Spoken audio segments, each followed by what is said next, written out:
What's up, guys? It's Patricia from tarantulaheaven.com, and today we are going to be talking about, on Tarantula Tuesday, urticating hairs, because if you were like me, you may not have known this at first, that there are several different types of urticating hairs, and it's actually much more fascinating and complicated than you might have known.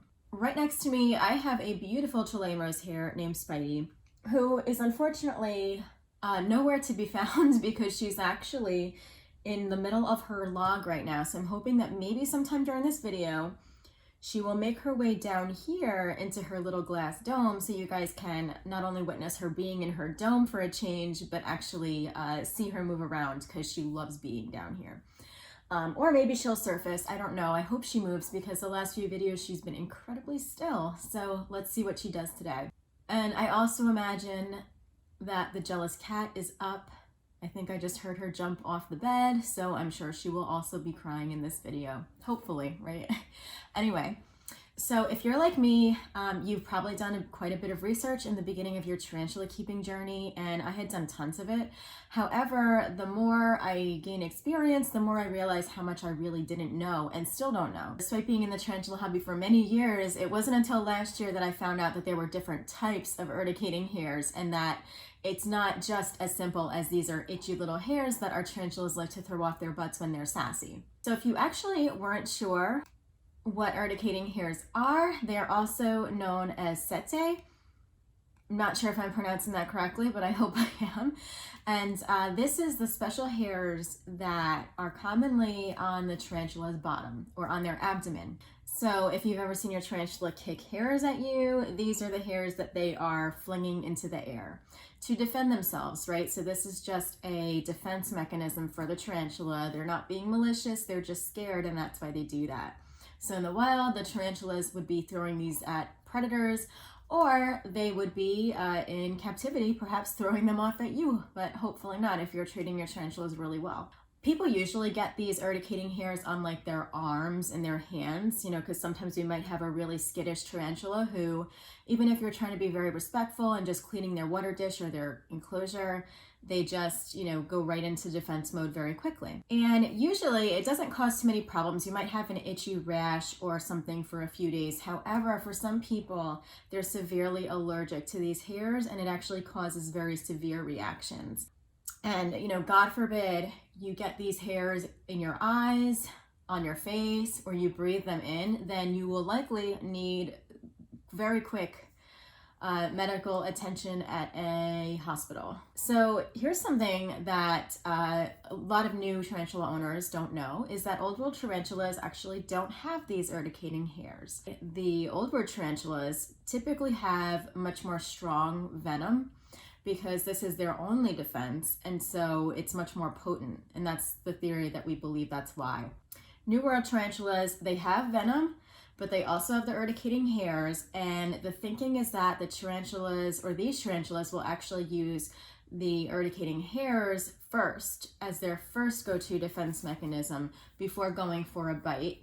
And, you know, based on what I've seen in the hobby, that certainly seems to be the experience, is that getting haired is much more common than getting bit.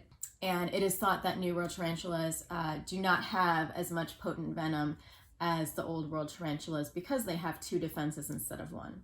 But the tarantulas do not only use urticating hairs for defense mechanisms, they'll also do it to kind of protect themselves too. So tarantulas will also put urticating hairs or kick them off on their webs to maybe protect their babies if the mom has laid eggs, or to protect them if they're molting. So that's a really vulnerable time. I personally have never seen Spidey do this on any of her molting mats, but that doesn't mean she hasn't done it. Honestly, the only time that I've seen Spidey flick urticating hairs was once at me, and that was my fault because I opened her tank up very quickly and she got scared. But then the other time was, and this just really speaks to her sass sometimes, in that she actually kicked off hairs at a worm because she didn't feel like eating it. So they have a little bit of an attitude sometimes. So here's something very interesting. So 90% of New World tarantulas have these urticating hairs, and they actually have different types, and different species also have different types. So that is really, really cool.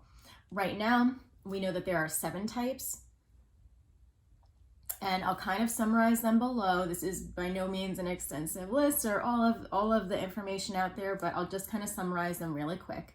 So there's type 1. Certain tarantulas like the avicularias have this.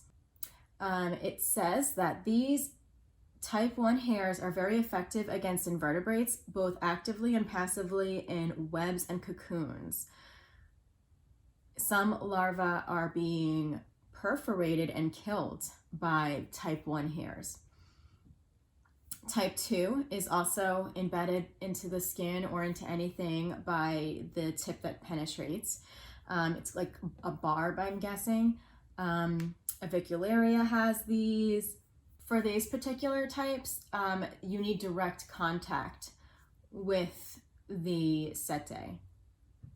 For type 3, also has a penetrating tip that that embeds the hair. It can be used against vertebrates and invertebrates, and this is very irritating for mammals. Perhaps some of you have experience with these. Type 4 also has that barbed tip, and this is also very irritating for mammals.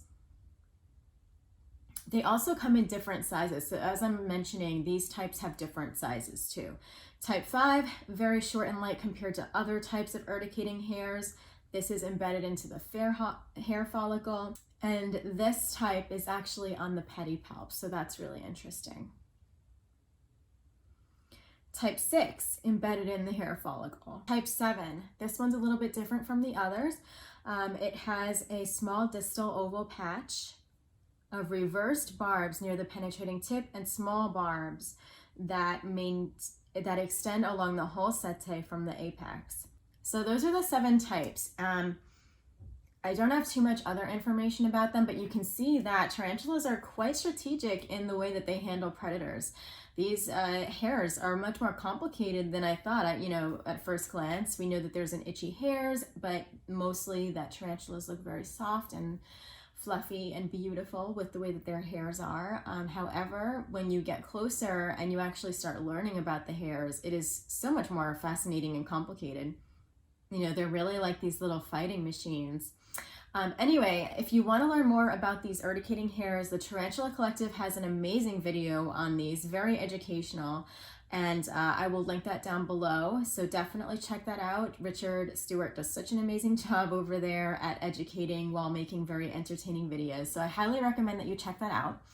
And there's also a lot of other information about urticating hairs. If you are interested in learning more about your tarantula's body, I highly suggest that you continue to do your own research, as well as drop by here every now and then, because I'm always doing research as well. Anyway, thank you so much for stopping by. If you have any experiences with urticating hairs, please let me know. I unfortunately do not. I've only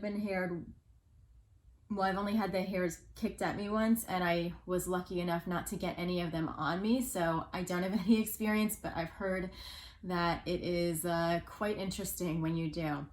So let me know, guys. I hope you have a wonderful day. I'll see you next week for Tarantula Tuesday. Bye.